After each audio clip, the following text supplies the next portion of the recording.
এখন বাজে ভোর ৫টা। আর ব্লগটা এখান থেকে শুরু করলাম।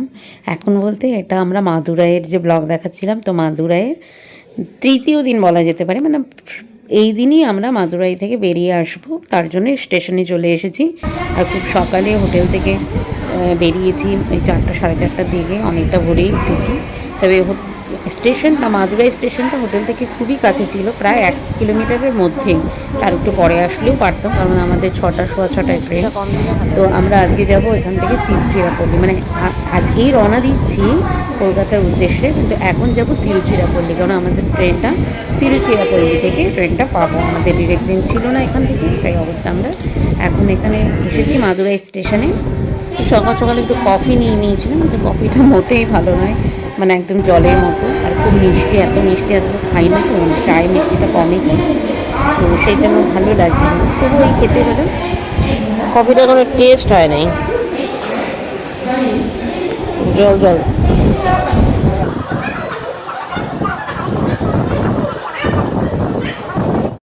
যথারীতি ট্রেন ছেড়ে দিয়েছে, এবার যাচ্ছি তিরুচিরাপল্লীর উদ্দেশ্যে। ওখানে আমরা ধরবো তিরুচিরাপল্লী হাওড়া সুপারফাস্ট। তো ওইখানে গিয়ে অনেকটাই সময় পেয়ে যাব, প্রায় বোধহয় এটা 10টা সাড়ে 10টার মধ্যে পৌঁছে যাবে, তারপরে অনেকটা সময়ই থাকবে আমাদের হাতে। তো সেখানে আমরা লাঞ্চটা করে নিয়ে তারপরে 1:30 কি 1:45টার সময় ট্রেনটা ছাড়বে। ইডলি ফিডলি ধোসা ফোসারা আমার জন্য এনো না, মুড়ি খাবো মুড়ি। চারপাশটা কত সবুজ দেখো, বড় বড় গাছগুলো একদম জঙ্গলের মতো হয়ে আছে, আর মাঝে মাঝে কি সুন্দর রং বেরঙের ফুল, দেখতেও খুব সুন্দর। সবটা অবশ্য মোবাইলে আসেনি। তো যাই হোক, আমরা চলে আসলাম তিরুচিরাপল্লী জাংশনে। এখানে বেশ 10:30টার মধ্যে ট্রেনটা ঢুকে গেছে। তার জাংশনের বাইরেটা না এত সুন্দর, প্ল্যাটফর্মের বাইরেটা, তো ওখানে কিছু ফটো তুলে নিলাম। খুব সুন্দর, খুব মেনটেইনড, ভীষণ পরিষ্কার। এই দেখো জাংশনের বাইরেটা, তিরুচিরাপল্লী জাংশন। আর এর ভেতরেই ক্যাফেটেরিয়া আছে, তো ওখানেই আমরা লাঞ্চটা করে নিয়েছিলাম। টোটালি ভেজ লাঞ্চ, দারুণ টেস্টি, এবং কোয়ান্টিটিও কিন্তু যথেষ্টই বেশি ছিল। যেহেতু 2টোর সময় ট্রেন, আমরা এখানে লাঞ্চ করেছি এবং রাতে ডিনারটাও এখান থেকে প্যাক করে নিয়েছিলাম। এই 18 দিন ঘোরাফেরা করে এখন বাড়ি ফেরার পালা, ট্রেন ছেড়ে দিয়েছে। আর এই দেখো সেই শাড়িগুলো, এই শাড়িগুলো হচ্ছে সেই শাড়িগুলো, মানে যেগুলো আমরা পারচেস করেছিলাম পদ্মনাভ টেম্পলে ঢোকার আগে মানে তোমাদের বলেইছি, কেরালাতে ত্রিবান্দামে আমরা আগের দিন পদ্মনাভ টেম্পল দেখে গিয়েছি সন্ধ্যার সময়, তাই পরের দিন আর আমরা ঢুকিনি। তা আমাদের সাথে যারা সাথীরা ছিল তারা এসেছিলো, আর আমরা বাজার করে নিয়েছিলাম, আর তোমাদের বলেছিলাম যে কিছু কিছু জিনিস আমরা পারচেস করলাম। তো এখানে এই 4খানা শাড়ি, এগুলো কিন্তু কেরালা কাটন। তবে তোমরা হয়তো অনেকেই বলবে কেরালা কাটন মানে সাদা, না সাদা তো ওটা ঠিক আছে, কিন্তু এগুলো একদম প্রপার কেরালা থেকে কেটন এবং কেরালা কাটন। কেরালা থেকে যা যা কিনেছিলাম, অল্প কিছু জিনিস আমরা বলেছিলাম তোমাদেরকে দেখাবো, কিন্তু সত্যি সত্যি তোমাদেরকে আর দেখানো হয়ে ওঠেনি, তাই ওই শাড়িগুলো দেখিয়ে দিলাম। আর মুন্নারে বলেছিলাম যে এখান থেকে আমার পছন্দের, আমি কথাকলি কিনেছি মুখোশ, তো এই কথাকলি মুখোশ, এই দেখো, এটাও তোমাদের আগে দেখানো হয়নি, তাই এখন দেখিয়ে দিচ্ছি। আমার কিন্তু খুব ভালো লেগেছে, এটা ফাইবারের। তো আমার একটু মেটালের কেনার ইচ্ছে ছিল, কিন্তু যাই হোক হলো না, পেলাম না, বা যখন পেয়েছি সেটার দামটাও অনেকটা বেশি, তাই হয়নি। আর এই জিনিসগুলো কিনেছিলাম কেরালা থেকে। কেরালা এটাও তাই, ওই ত্রিবান্দামে ওরা মন্দিরে, পদ্মনাভ মন্দিরে সবাই বেড়াতে গিয়েছিল, আর আমরা এটা বাইরে থেকে যখন টুকটাক পারচেস করছিলাম তখন এই জিনিসগুলো কিনেছিলাম এই জুয়েলারি দোকান থেকে। এগুলো এডি কালেকশন। যাই হোক, ভাবলাম ঢুকি জুয়েলারি দোকানটাতে, ঢুকে আমার খুব পছন্দ হয়ে গেছিলো, তাই নিয়ে নিয়েছি। আমার কিন্তু খুব ভালো লেগেছে। আর আমি তো বেশি গর্জিয়াস, বেশি বড় কিছু পরি না, আমার একটু স্লিকের মধ্যে, সিম্পলের মধ্যে ভালো লাগে, তো এই জন্য আমার পছন্দ হয়ে গেছে বলে আমি এটা নিয়েছি। আর সঙ্গে 2টো চুড়িও নিয়ে নিয়েছি, এগুলোও তাই এডি কালেকশনের, তো আমার ভালো লেগেছে তাই নিয়েছি। তো দীর্ঘ সময় ট্রেন জার্নি, একটা ক্লান্তির ভাব তো আসেই চোখ মুখের মধ্যে, সেটাই রয়েছে। আর ট্রেনে তো ঘুম ভালো হয় না, না? তো যাই হোক, এমনি ঠিকই আছে। তবে আমার কিন্তু লং জার্নিটা বেশ এনজয় করি। তো চলে এসেছি বিশাখাপত্তনমে, অনেকটাই কাছে চলে এসেছি আমাদের হাওড়ার। ট্রেনটা হাওড়াতে যাবে, তো এখান থেকে আমরা পরের দিনের, মানে যেদিন উঠেছি ট্রেনে তার পরের দিন এটা বেলা 9টা সাড়ে 9টা হবে। তো এখানে নেমেছি খাবার নিতে, কারণ দুপুরে কি খাবো, তো ভাবলাম এখান থেকে যদি খাবার কিছু পেয়ে যাই, তো যথারীতি সেরকম এখান থেকে কিছু প্যাকেট খাবার পেয়ে গেছিলাম, ভাত আর কি, ভাত মানে ডিম কারি দিয়ে ভাত, সেটা পেয়ে গেছিলাম, এই স্টেশন থেকে নিয়েছিলাম। তো এখানে ট্রেনটা যেহেতু অনেকক্ষণই দাঁড়ায়, তাই নেমেছি, সবাই আমরা নেমেছি, এও নেমেছে। বেশ অনেকক্ষণ দাঁড়িয়েছিল ট্রেনটা, তাই একটু ঘোরাফেরা করছিলাম স্টেশনটাতে।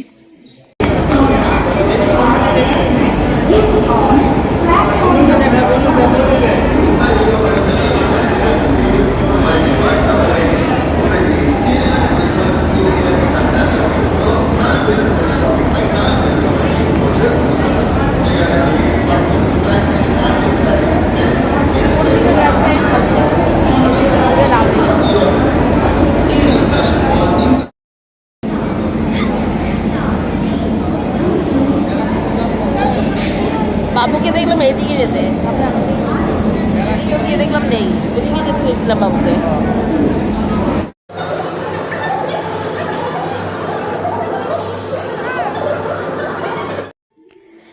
এখন অনেকটাই কাছে চলে এসেছি, মানে কলকাতার কাছে। বেশ ভালো স্মৃতি নিয়ে ফিরছি, ভীষণ কটা দিন ভীষণ আনন্দের সাথে কাটলো। তোমাদেরও যতটা পেরেছি আমি ভিডিও শেয়ার করেছি, আশা করি তোমরাও দেখেছো, এবং তোমরা যারা এখনও যাওনি তাদের প্ল্যান করতে সুবিধা হবে। আমার মতো করে যতটা পেরেছি করেছি, আর খুবই ভালো কেটেছে কটা দিন, খুবই ভালো লাগলো। চেষ্টা করব আবার যদি কখনো কোনো সুযোগ হয় আবার আসার। সত্যি কেরালা কিন্তু অপূর্ব। গুড মর্নিং, মর্নিং বলবো না, গুড আফটারনুনও বলা যায়, 12টা বেজে গেছে। বুঝতেই পারছো বাড়িতে মানে আমাদের ঘোরা টোরা কমপ্লিট হয়ে গেছে। কালকে রাত 2টোর সময় বাড়ি ফিরেছি। ফিরে যাই হোক কোনো অসুবিধা হয়নি যদিও। এবার সবার গলা ঢলা বসে একাকার অবস্থা। মামার তো কোনো কথাই শোনা যাচ্ছে না, মানে মামার কোনো আওয়াজই পাওয়া যাচ্ছে না, গলা থেকে বেরোচ্ছেই না, ইশারাতে কথা বলছে। যাই হোক তারপরে করে সকালবেলা উঠতে উঠতে ওই আজকে ওই 7:30 ঘুম ভেঙে গেছিলো, কিন্তু একটু শুয়েই ছিলাম, কারণ শুতে শুতেই তো 2:30-3টে বেজে গেল। তারপরে বাজার গেলাম, আর দেখো বাজার থেকে কি নিয়ে এসছি। এই দেখো এই বিশাল বড় বড় চিংড়ি। মাছগুলো নিয়ে আসলাম, অনেকদিন আমরা মাছ সেভাবে খাইনি, মানে আমাদের সে মেছো বাঙালি না, মাছে ভাতে বাঙালি বলে যেহেতু, তো আমরা মাছে ভাতে বাঙালিরা একটু নিজেদের, ওখানে তো মাছ আছে কিন্তু সেগুলো তো ধরো একটু সামুদ্রিক মাছ, সে তার টেস্ট আলাদা, কিন্তু সেই মাছে ভাতে বাঙালি বলতে যেটা বোঝায় সেটা ভাই বাংলায় ফিরলেই হয়। আর সেই জন্য সকালবেলাতে বাজারে গেছি, ঘরে তো কিচ্ছু ছিল না, কোনো সবজি ছিল না, সব সবজি কিনে নিয়ে আসছি। নিয়ে এসে এই মাছ আর পার্শে মাছও নিয়ে এসছি। এই যে এগুলো ভাজা হয়েও গেল, এবার একটু এই চিংড়িগুলো ভেজে নিই। আর আজকে আর তাল পাচ্ছি না, মানে খুব হচ্ছে। আর এখানে ভাতও বসিয়ে দিয়েছি। চলো এই হচ্ছে আপডেট। 2বার করে জামা কাপড় কেচে উপরে মেলে দিয়ে আসছি, 1 লট শুকিয়ে নিয়ে ঘরে চলে আসছি, আবার 1 লট দিয়েছি, এইরকম আর কি। তাহলে আজ এই পর্যন্তই থাক, ব্লগটা শেষ করছি। দেখা হবে আর একটি নতুন ব্লগে তোমাদের সাথে। ভালো থেকো তোমরা।